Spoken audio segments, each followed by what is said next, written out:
Hi guys, आज से आप लोग भी छोटे छोटे वाक्यों को घर में अंग्रेजी में बोल पाओगे, क्योंकि आजकल आप लोग कहीं आते होंगे, जाते होंगे, जॉब वगैरह करते होंगे, तो वहाँ पर बहुत सारे लोग छोटे छोटे वाक्यों को अंग्रेजी में बोला करते हैं। तो फाइनली मैंने आज के इस वीडियो में 150 प्लस बहुत ही यूजफुल वर्ड मीनिंग लिया है। हर कहीं बोल सकते हो, हर कहीं समझ सकते हो, तो वीडियो को बिल्कुल भी स्किप मत करना। चलिए दोस्तों, करते हैं वीडियो को स्टार्ट। तो फर्स्ट है स्वीट। स्वीट का हिंदी अर्थ होता है मीठा। जैसे कि आप लोग बोलते हो ना, बहुत मीठा है, मीठा है, तो इंग्लिश में बोला करो स्वीट। स्वीट का हिंदी अर्थ होता है मीठा। बिटर। बिटर का हिंदी अर्थ होता है कड़वा। आप लोग तीखा या कड़वा या कुछ ऐसा बोला करते हो ना, तो जब भी आपको कड़वा लगे तो इसको इंग्लिश में बोलो बिटर। बिटर का हिंदी अर्थ होता है कड़वा। नेक्स्ट है अच्छी खबर। ऐसा आप लोग बोला करते हो ना, अच्छी खबर, तो इसको इंग्लिश में बोलो गुड न्यूज। और दोस्तों, आप लोगों ने कई सारे लोगों के मुंह से गुड न्यूज इंग्लिश में भी सुना होगा, क्योंकि इस तरीके से वाक्य बहुत सारे लोग इंग्लिश में बोला भी करते हैं। तो आपको जब बोलना हो अच्छी खबर, तो इसको इंग्लिश में बोलो गुड न्यूज। खुश रहो, बी हैप्पी। खुश रहो, बी हैप्पी। नेक्स्ट है यहाँ पर एक ही वाक्य के 3 वर्ड मीनिंग आ गई हैं। फर्स्ट है यस डबल ई सी। सी का हिंदी अर्थ होता है देखना। यस डबल ई सी। सी का हिंदी अर्थ होता है देखना। यस ई ए सी। सी का हिंदी अर्थ होता है समुद्र। यस ई ए सी। सी का हिंदी अर्थ होता है समुद्र। यस एच ई सी। सी का हिंदी अर्थ होता है वाह। ये सारे वर्ड आपको ट्रांसलेट करते टाइम और सेंटेंस बनाते टाइम बहुत ही ज्यादा काम आएंगे। तो आपको मीनिंग याद करना है। जहां पर यस डबल ई आए वहां पर आपको पता चल जाना चाहिए सी। सी का हिंदी अर्थ हो गया देखना। और जहां पर यस ई ए हो वहां पर उसका हिंदी अर्थ होगा समुद्र। और जहां पर यस एच ई होगा वहां पर वह होगा। नेक्स्ट है सॉल्टी। सॉल्टी का हिंदी अर्थ होता है नमकीन। नमकीन आप लोग जानते हो ना, तो इसको इंग्लिश में बोला करो सॉल्टी। सॉल्टी का हिंदी अर्थ होता है नमकीन। स्पाइसी। स्पाइसी का हिंदी अर्थ होता है मसालेदार। सब्जियों में मसाला पड़ता है तो आप लोग ऐसा बोलते हो ना, बहुत मसालेदार सब्जी, इसको अंग्रेजी में बोलो स्पाइसी। स्पाइसी का हिंदी अर्थ होता है मसालेदार। नेक्स्ट है यहाँ पर भी एक ही उच्चारण के दो इंग्लिश वर्ड मीनिंग आ गई हैं। तो फर्स्ट है yes E A T seat. Seat का हिंदी अर्थ होता है सीट, बैठने वाला। Yes E A T seat. Seat का हिंदी अर्थ होता है सीट। उसके बाद है S H double E T seat. Seat का हिंदी अर्थ होता है चादर। चादर आप लोग जानते हो ना, तो इसको अंग्रेजी में बोला करो सीट।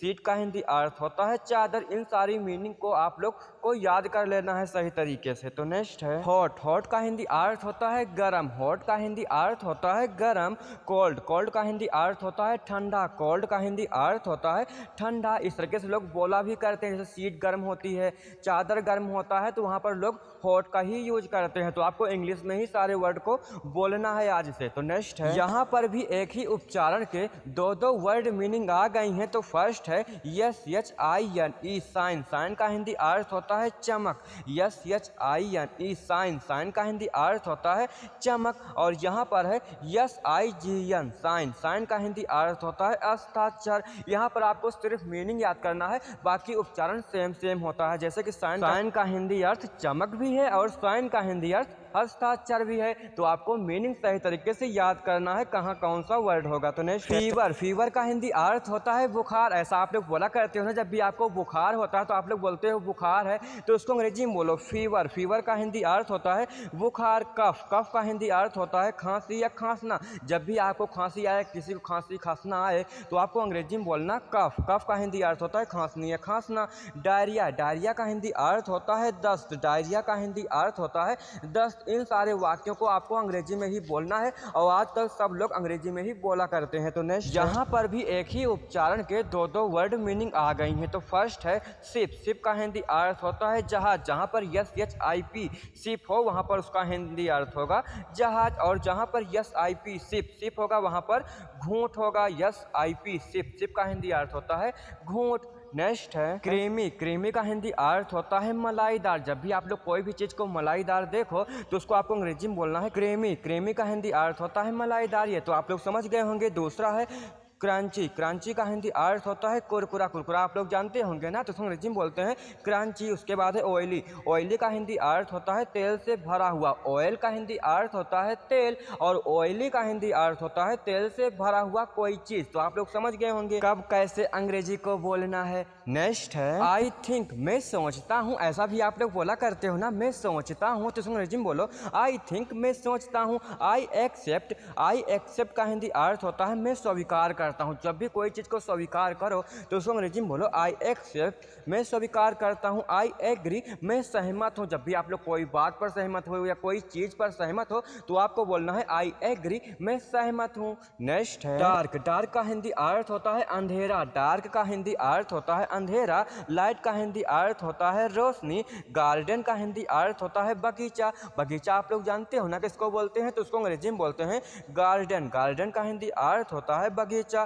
टेम्पल। टेम्पल का हिंदी अर्थ होता है मंदिर। मंदिर हर कहीं पर होता है और मंदिर आप लोग जानते हो ना, तो उसको अंग्रेजी में बोलते हैं टेम्पल। तो आज से इन सारे वाक्यों को अंग्रेजी में बोलना है, क्योंकि अगर आप लोग के सामने कोई अंग्रेजी में बोले तो आप लोग बहुत ही आसानी से समझ सको और उसका जवाब भी अंग्रेजी में दे सको। इसलिए मैं आपको रोज अंग्रेजी बोलना बिल्कुल जीरो से सिखाता हूँ। अगर आप लोग मेरे चैनल पर नए आए हुए हो तो चैनल को भी सब्सक्राइब कर लेना। तो नेक्स्ट है डिजीनेस। डिजीनेस का हिंदी अर्थ होता है चक्कर आना। चक्कर बहुत सारे लोगों को आता रहता है, तो आप लोग ऐसा बोलते हो ना चक्कर आना, तो उसको अंग्रेजी में बोलो डिजीनेस। डिजीनेस का हिंदी अर्थ होता है चक्कर आना।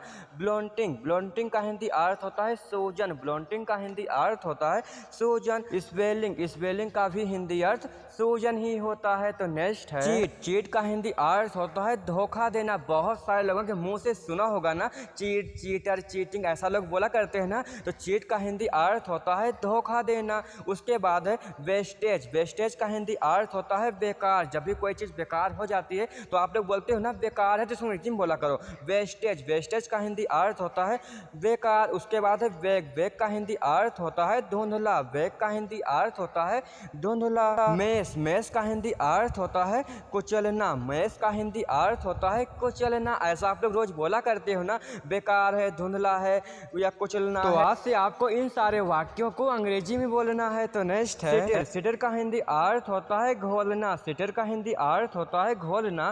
पील का हिंदी अर्थ होता है छीलना। कोई भी चीज छीलो उसको अंग्रेजी में बोलते हैं पील। पील का हिंदी अर्थ होता है छीलना। सीव। सीव का हिंदी अर्थ होता है छानना। सीव का हिंदी अर्थ होता है छानना। ग्रेंड। ग्रेंड का हिंदी अर्थ होता है पीसना। ऐसा आप लोग घर में रोज बोला करते हो ना, घोलना, छीलना, छानना या पीसना। तो इन सारे वाक्यों को अंग्रेजी में बोला करो। तो नेक्स्ट है फ्रिक। फ्रिक का हिंदी अर्थ होता है सकने।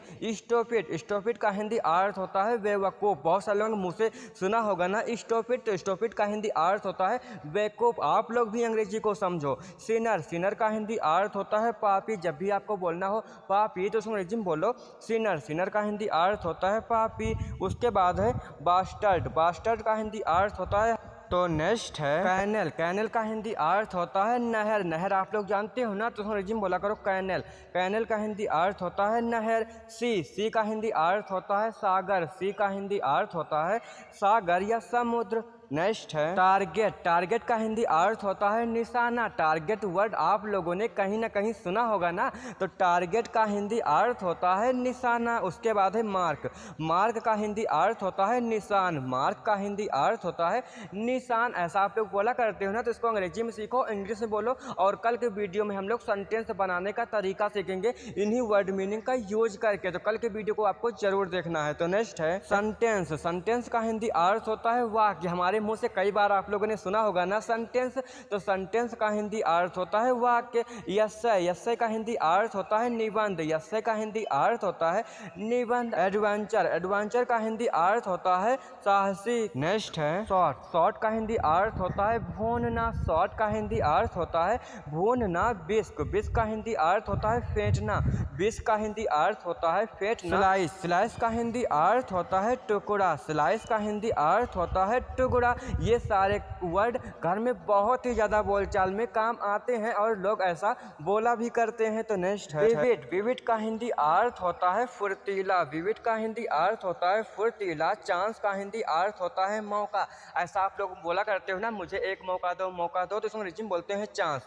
चांस का हिंदी अर्थ होता है मौका। मिसलीड। मिसलीड का हिंदी अर्थ होता है बहकाना। मिसलीड का हिंदी अर्थ होता है बहकाना। कैंपेबल। कैंपेबल का हिंदी अर्थ होता है योग्य। योग्य, कैपेबल का हिंदी अर्थ होता है योग्य। नेक्स्ट है एग्जाम। एग्जाम का हिंदी अर्थ होता है परीक्षा। बहुत सारे लोगों के मुंह से एग्जाम वर्ड सुना होगा, लेकिन अगर आप लोग उनसे पूछोगे एग्जाम का हिंदी अर्थ क्या होता है तो 100% में से 50% आपको नहीं बता पाएंगे कि एग्जाम का हिंदी अर्थ परीक्षा होता है। उसके बाद है नॉलेज। नॉलेज का हिंदी अर्थ होता है ज्ञान। नॉलेज का हिंदी अर्थ होता है ज्ञान।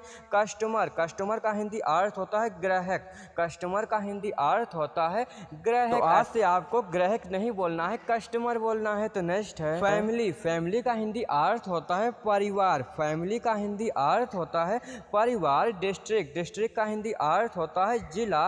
अवार्ड। अवार्ड का हिंदी अर्थ होता है पुरस्कार। नेक्स्ट है प्रपोज। प्रपोज का हिंदी अर्थ होता है प्रस्ताव रखना। प्रपोज का हिंदी अर्थ होता है प्रस्ताव रखना। पर्पस। पर्पस का हिंदी अर्थ होता है इरादा। पर्पस का हिंदी अर्थ होता है इरादा। ऑनेस्टी। ऑनेस्टी का हिंदी अर्थ होता है ईमानदार। ऑनेस्टी का हिंदी अर्थ होता है ईमानदार। इम्पोज। इम्पोज का हिंदी अर्थ होता है थोपना। इम्पोज का हिंदी अर्थ होता है थोपना। नेक्स्ट है फॉरगिव। फॉरगिव का हिंदी अर्थ होता है माफ करना। फॉरगिव का हिंदी अर्थ होता है माफ करना। एलिमेंट। एलिमेंट का हिंदी अर्थ होता है बीमारी। एलिमेंट का हिंदी अर्थ होता है बीमारी। बैचलर। बैचलर का हिंदी अर्थ होता है कुंवारा। कुंवारा वर्ड आप लोगों ने सुना होगा ना, तो उसका अंग्रेजी होता है बैचलर। बैचलर का हिंदी अर्थ होता है कुंवारा। उसके बाद है बार्गेन। बार्गेन का हिंदी अर्थ होता है मोल भाव। मोल भाव आप लोग करते हो ना, तो सोनर्जिम बोलते हैं बार्गेन। सो गाइस यार, आप लोगों को आज की वीडियो कैसी लगी? अगर आपको आज की वीडियो अच्छी लगी हो तो वीडियो को लाइक और कमेंट कर देना। अगर आप लोग ऐसे ही सीखना चाहते हो, अंग्रेजी को बोलना चाहते हो, तो चैनल को भी सब्सक्राइब कर लेना। अब हम लोग नेक्स्ट वीडियो मिलते हैं यार, तब तक के लिए बाय।